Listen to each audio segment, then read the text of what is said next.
In this idioms lesson, I'm going to cover more funny idioms and their meanings, and I'm going to give examples of how to use the idioms in a sentence.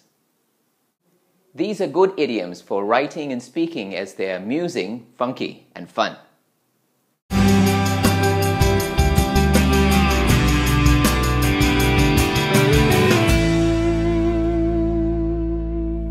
Hi, I'm Manoj from singlishtoenglish.com. You may have heard someone say it was a blessing in disguise when something bad happens. You may have even wondered, how can something bad be a blessing? But once something good happens from a bad situation, then it is said to be a blessing in disguise.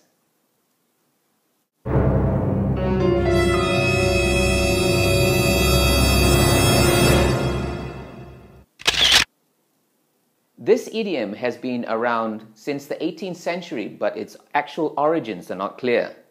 From the beginning, it has been used to describe something good coming from a bad situation, a bit like the idiom, "Every cloud has a silver lining." Leaving my job to start up my own business was a blessing in disguise, as I am now a very successful and wealthy businessman. But just as Rome was not built in one day, it takes time to grow a business and make it really successful. The idiom "Rome was not built in a day" is about being patient in doing and finishing a task that is too big to be done quickly. Whoops. This was originally a French proverb recorded around 1190. Rome was not built all in one day. It only appeared in English 300 years later. Now here's a bit of trivia from ancient Roman history. The Romans were great road builders, and some of the ancient roads exist till today, like the Appian Way, which was built nearly 2,000 years ago. However, sometimes it takes longer following a laid-out road than to take a shortcut as the crow flies to get to where we're going. As the crow flies is an idiom, meaning taking a direct route from one point to another. This idiom was first published in 1767 in the London Review of English and Literature by W. Kenrick. The Spaniard, if on foot, always travels as the crow flies. As we're already running late, the quickest way to get to school would be as the crow flies. Look, crow! Oh, yuck!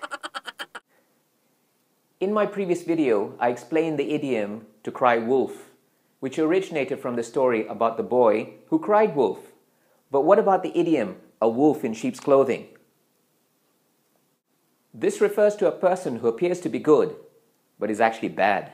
This idiom probably originated from Aesop's fables, from the story of the same name, the wolf in sheep's clothing. Here is a quick version of the story. Once there was a wolf who thought that if he disguised himself in sheepskin and hid among a herd of sheep, he could easily hunt and eat all the sheep he wanted.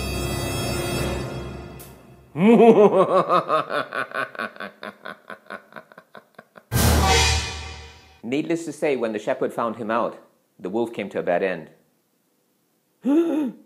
Oh no! Emma's best friend John cheated her out of her savings and turned out to be a wolf in sheep's clothing. Now for our final idiom. All that glitters is not gold, meaning we should not be fooled by a person or thing's shiny exterior, as within might be the opposite of what is visible on the outside.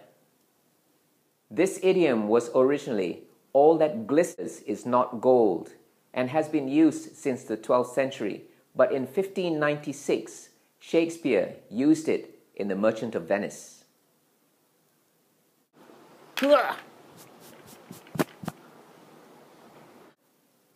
When the Prince of Morocco in Portia's house says, "Oh hell, what have we here?